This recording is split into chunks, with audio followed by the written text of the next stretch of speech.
Какой вклад внесла Казанская духовная семинария в мировое востоковедение и чем отличается женская молитва от мужской? Сегодня узнаем у нашего гостя, у ректора Казанской духовной семинарии, протоиерея Владимира Самойленко. Здравствуйте. Здравствуйте. В этом году семинария отмечает свое 300-летие, и начну с анонса. Вы будете проводить конференцию под названием «Богословие и светские науки. Традиционные и новые взаимосвязи». В чем эти взаимосвязи? Ведь мы, как знаем, мир несется вперед просто немыслимыми темпами. Новейшие изобретения, технологии быстро становятся игрушками. Искусственный интеллект уже собираются применять в судебной практике, как ни странно. Вот успевает ли церковная жизнь за миром науки? Если позволите, я начну с того, что это у нас не первая конференция. Она ежегодная, и в этом году будет проводиться 22-й раз. То есть у нас накоплен достаточный, замечательный, прекрасный опыт взаимоотношений нашей духовной школы с научным сообществом Республики Татарстан. Что касается взаимоотношений светской науки и богословия, вы знаете, это очень важный, очень интересный и очень обширный вопрос. Богословие и светская наука пересекаются там, где речь идет о внутреннем мире человека, о его сознании, о его душе, о нравственных ценностях, вопросы этики, вопросы культуры, о смысле жизни. Вот мы с вами находимся в прекрасной, замечательной студии. Она прекрасно, замечательно технически оснащена. Все мы с вами имеем средства связи, мобильные, телефоны. Наверное, у всех уже есть компьютеры. Практически в каждом доме россиянина, да не только россиянина, есть интернет. Они замечательные, в общем-то, помощники в нашей жизни и в наших трудах. И уже мы сегодня как-то не очень представляем нашу современную жизнь. Ну, и кроме того, многие батюшки, я вас перебью, сейчас используют различные средства, каналы связи, социальные сети и для проповеди, и для отклика, и, да, может быть, в чем-то даже для миссионерства. В том числе это тоже очень важное подспорье, которое в этих целях и используется церковью, и пасторами церкви Христовой. Да, но все дело ведь в том, вот Господь сказал в Евангелии, какая польза человеку, а если человек весь мир приобретет, а душе своей навредит.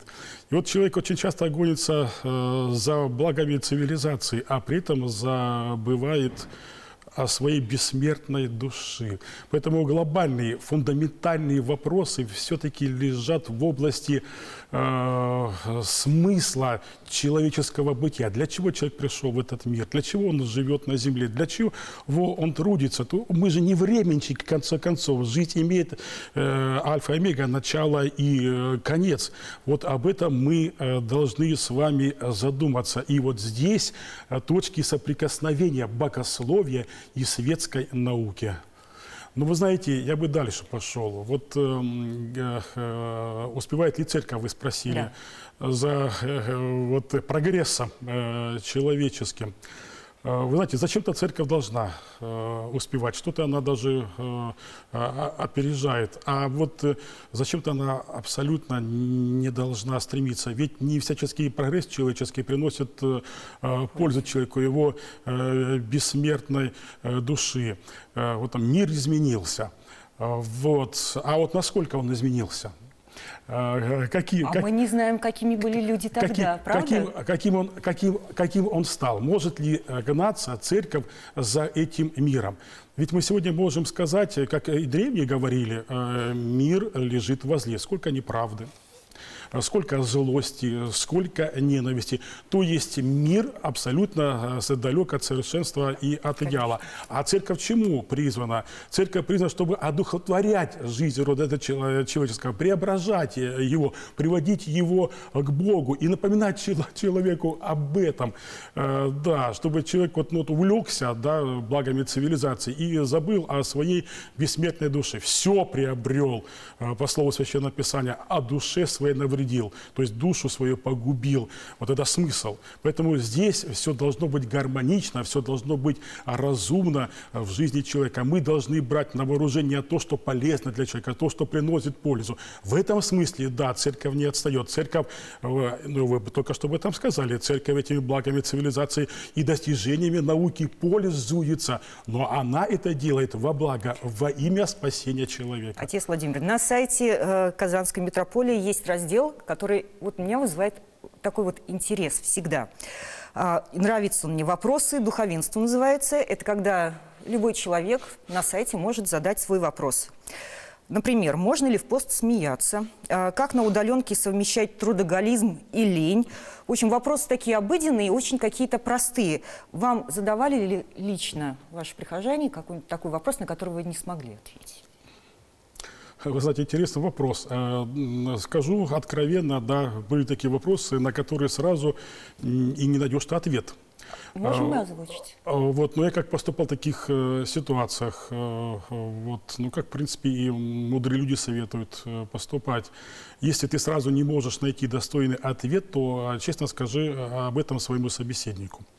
Вот, может, я там посмотрю литературу, я вот найду ответы или ответ на ваш вопрос, а потом я уже, так сказать, когда сформулирую ответы, я и донесу его до вас. Так будет более честно, будет более благородно. И вашему собеседнику, совопротивнику, вот этот ответ, он больше понравится.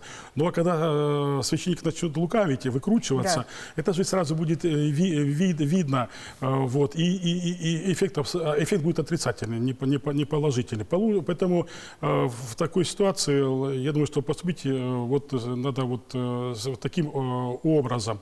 Вопросы бывают разные, да, и почему? Потому что разные люди приходят с разным интеллектом, с разным уровнем образования, могут задавать различные вопросы, и не всегда, наверное, на любой вопрос ты готов сразу взять вот и ответить, особенно когда очень сложные вопросы. Можно я свой вопрос задам? Да, пожалуйста, конечно. Женская молитва от мужской отличается чем-то? Мы видим, что чаще все-таки приходит в церковь женщины, и чаще всего приходят с просьбами с какими-то. Вообще, что такое молитва? Молитва – это диалог, молитва – это разговор с Богом. И в этом смысле, то ли это женская молитва, то ли это мужская молитва, она имеет совершенно одинаковое значение.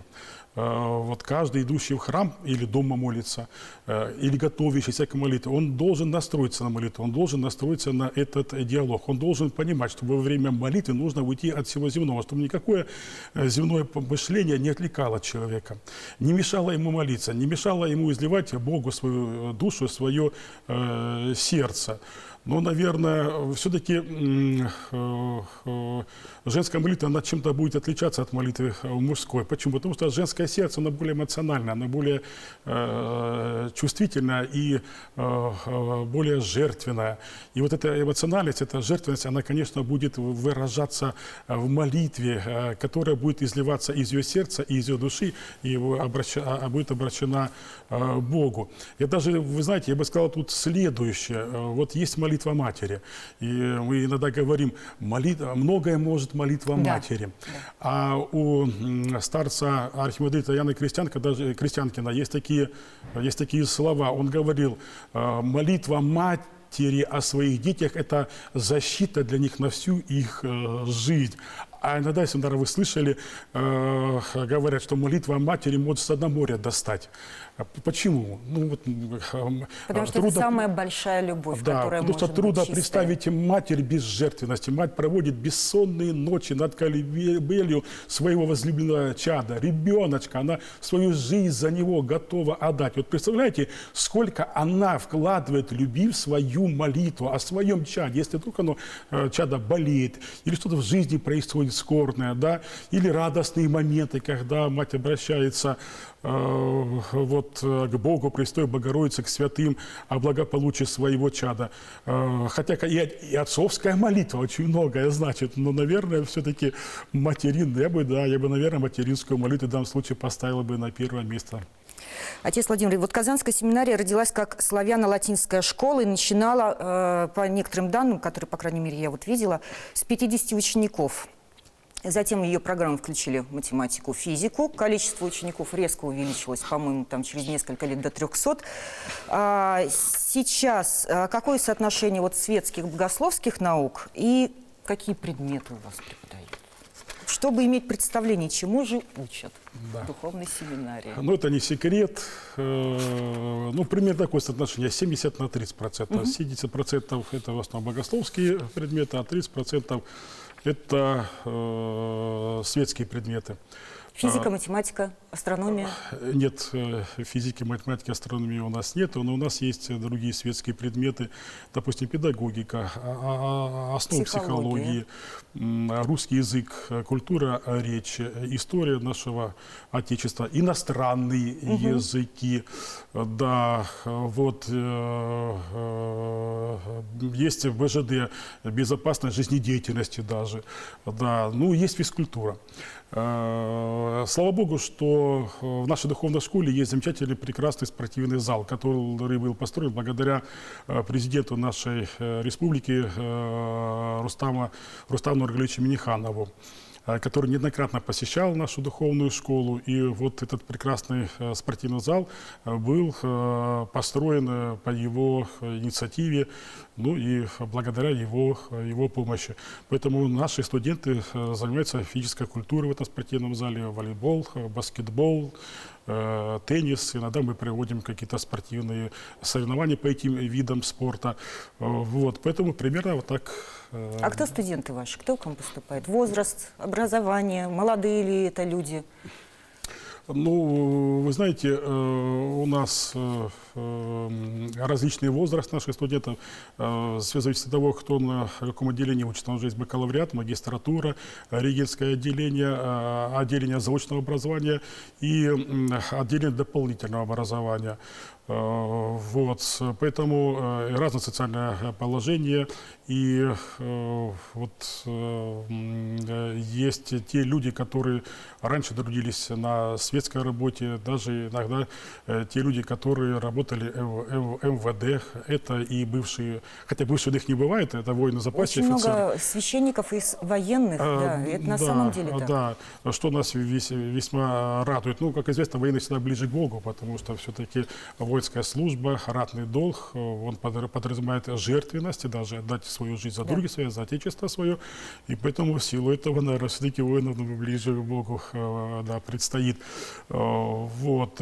Одним словом, разные люди и разного возраста. Ну, даже хочу вам сказать о том, что один из студентов нашей духовной школы совсем заочного отделения совсем недавно стал главой города Ижевска, столицы Удмуртии. Да. Чистяков Дмитрий Александрович. Вот, но это впервые произошло в жизни нашей духовной школы. Ну, мы этим гордимся. Ну, вот для вас выбора, я так понимаю, профессии, рода деятельности не стоял. Ну, вы знаете, я родился в семье священника, и поэтому с самого детства, вот как бы, когда я уже стал что-то понимать, вот, ну, сначала, конечно, благодаря дедушке и бабушке, как всегда это бывает, своим родителям, вот, я стал тянуться к церкви. И с детства, как и мои братья, мои сестры, горели желанием посвятить свою жизнь служению Богу, служению людям и Отечеству. Да, и вот в нашей жизни, в детской жизни, вот у нас 6 братьев, 5 сестер у родителей. У нас различные были игры. Были там казаки-разбойники, там, как назвали, там войнушки, вот, и автоматы, и пистолеты сами как могли вырезали из дерева. Да, но в том числе мы иногда играли вот такие игры, как бы подражая папе, который был священником. Ну, из чего только могли, из подручного: полотенца, какие-то тряпки, мастерили себе священнические облачения и как бы совершали такие детские богослужения, что умиляло всегда нашего родителя. То есть с детства формировалось такое желание стать пастором Церкви Христовой. Но когда пришел момент, я уже полностью ушел жить в церкви, поступил в семинарию, ну, женился и впоследствии стал священником. Возвращаясь к выпускникам семинарии, вот сейчас в Театре оперы и балета был представлен новый спектакль «Балет Иоакинф», который посвящен выпускнику как раз Казанской духовной семинарии. Смотрели ли вы этот спектакль и как относитесь к биографическим постановкам, которые рассказывают о жизни деятелей церкви? Ну, в целом отношусь положительно, вот, но тут все зависит от того, как поставлена эта биографическая Да, постановка, конечно. как она реализована. Что касается постановки «Иоакинф», я не ходил в наш театр оперы и балета, хотя я читал отзывы да, о премьере этой. Они разные, где-то есть положительные, можно большинство, есть такие сдержанные, есть даже Ну, насколько я помню, это была просьба патриарха рассказать о Никите Бачурине. Ну, вы знаете, что интересно, епархиальное управление Казанской епархии никто не обращался за консультацию. Хотя я думаю, что хорошо было бы, если бы... То есть справки могли бы и вносить, да? Да, какие-то... Ну, это же обычно нормальная практика, когда читаешь там титлы фильм, а консультант такой-то. То есть и здесь, я думаю, что, в общем, эта консультация была бы уместна, она не помешала, не повредила, наоборот, принесла бы какую-то определенную пользу. Вот. Но, ну, вы знаете, я когда еще в семинарии учился в Ленинградской, а в Ленинградской семинарии очень богатая библиотека. И я однажды нашел среди ее книга «Иоакинф Бичурин». Вот, я это впервые вот, услышал имя, решил прочитать. Я прочитал эту книгу. Меня эта личность очень заинтересовала. А в некрополе Александровской лавры Санкт-Петербурга находится могила Иоакинфа Бичурина. Я нашел эту могилу, сходил, разыскал. Вот, но вот Господь так определил, что впоследствии священноначалие нашей церкви доверил мне быть ректором нашей Казанской духовной школы. А выпускников нашей Казанской школы, для меня это было очень интересно, как раз-таки являлся Иоакинф Бичурин. Но я скажу, да, конечно, это очень интересный человек, ну, непростая у него Очень, жизнь, непростой да. был характер, да. Он был лишен священного сана, он просто остался монахом. Он даже подавал прошение на имя императора о снятии с него монашеских обетов, но император отклонил это прошение. Но он был великим ученым. Знаете, он был великим ученым, но все-таки, я согласен, но более великим ученым был его последователь, скажем так, в некотором смысле даже учеников. Это архимандрит Володя Кафаров. Он все-таки значительно превзошел Иоакинфа Бичурина. То есть вот это точно звезда первой величины. Ну, Иоакинф Бичурин, он был пионером, он проложил дорогу, да, вот. И он тоже, известный факт, он ведь учил Палладия Кафарова китайскому языку. Да, но вот 19 век он все-таки вот прошел, так сказать, благодаря Иоакинфу Бичурину под звездой нашего Отечества. Мы здесь шли в авангарде востоковедения, синологии, да, и вот сейчас есть неравнодушные люди, которые вот увековечивают память архимандрита Палладия Кафарова. Это на самом деле величина огромного значения. Это замечательный, достойнейший выпускник Казанской духовной семинарии. Вот. И вот такими выпускниками наша духовная школа по праву гордится. Может быть, еще какие-то имена мы можем назвать? Ну, вы знаете, вот это именно все-таки первой величины, да, и есть очень много известных выпускников архипастырей и пастырей Казанской духовной семинарии. Но, наверное, все-таки более известные выпускники, это уже, которые прославили Казанскую духовную академию. Да. Там уже ученые, там не что нет, там в основном там звезда, причем мирового уровня. Вот академия, она всегда славилась своим востоковедческим отделением. Я правильно понимаю? Да. И сейчас одним из самых главных направлений учебной работы это все-таки кафедра исламоведения, так это? Да. Почему? Зачем? Как складывается Ну, вы знаете, это же ведь отношения? историческое наследие, вот, которое мы наследовали от прославленной Казанской духовной академии. Вот. А как нам без кафедры исламоведения? Все дело в том, что в Русской Православной Церкви не хватает специалистов данного профиля. А где их готовить? А я скажу так, даже более того, таких специалистов в целом в государстве не хватает. Есть замечательные, прекрасные специалисты, но их недостаточно. Они в целом нужны и Русской Православной Церкви, которые трудились бы на различных поприщах на нашей церкви, ну и не хватает государства. Но кафедра исламоведения, она как раз таки призвана готовить кадры для Русской Православной Церкви. И эти кадры, безусловно, будут очень востребованными. Я знаю, что вы жили долгое время на Северном Кавказе, где тоже очень тесная связь Русской Православной Церкви и мусульманской общины. Так это нет? Ну, вы знаете, я родился на Кавказе, в городе Армавире, Краснодарский край. А мое пасторское служение связано со Ставропольской епархией. Изначально это была Ставропольская Бакинская епархия. Потом Азербайджан отделили. Вот она стала именоваться Ставропольской Владикавказской. И 12 лет я прослужил в городе Владикавказе в Северной Осетии.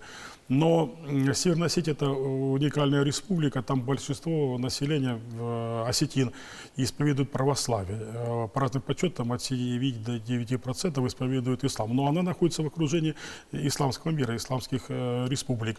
И поэтому там очень важно выстраивание диалога между православными и между христианами. И там в этом смысле многовековой это такой замечательный положительный опыт. И, конечно, совершая свое пасторское служение в Северной Осетии, я очень много для себя подчеркнул, вот, и очень много в этой части приобрел. То есть ситуация в Татарстане, вот эта взаимодружбы, взаимоуважение не была для вас удивительной? То есть вы, наверное, вошли в это русло как в свое? Так Ну, вы ли знаете, это? Татарстан в этом смысле он уникален и удивителен.